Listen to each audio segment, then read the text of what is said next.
The camps of the People's Democratic Party standard-bearer Atiku Abubakar and the Labour Party presidential candidate Peter Obi have protested the BBC report that there is no evidence to back the diploma forgery allegation against President Bola Tinubu.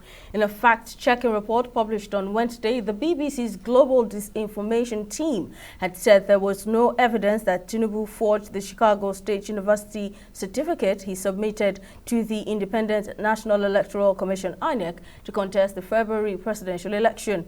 The global disinformation team explained that it fact-checked the most widely circulated claims to arrive at its conclusion.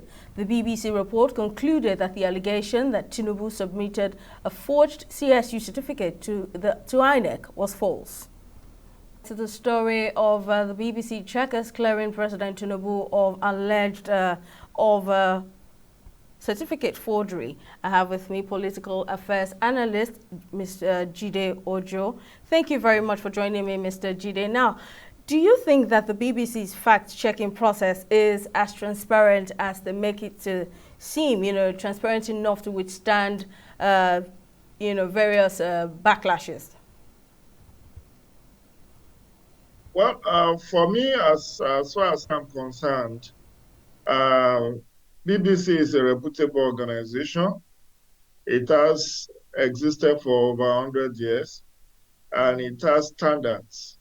And if the organization hasn't come to deny that what they pushed out yesterday was a fake news, I think irrespective of the backlash from a section of Nigerian community, it stands.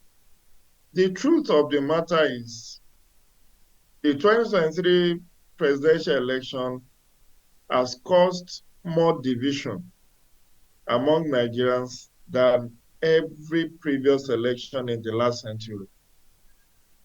We started this electoral democracy 100 years ago in 1923. There has never been any election that is as acerbic, divisive, controversial, and virulent as the 2023 presidential elections. So, even though the media handlers of President Tinubu had earlier said that there was no part of the deposition by Westberg that said the certificate he presented to INEC was forged. A section of Nigerian community don't want to believe that.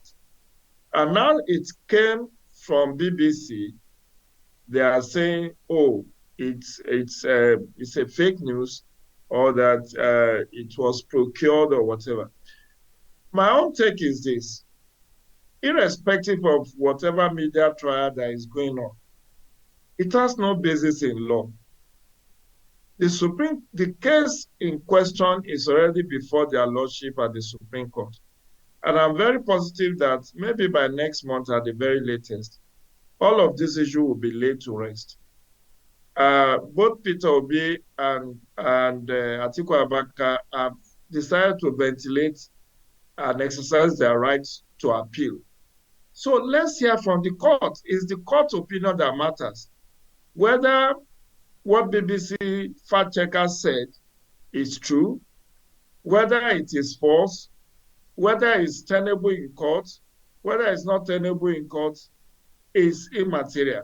It's when the court rules, and the decision we are waiting for is that of the apex court, the highest court of the land, after which there will be no appeal.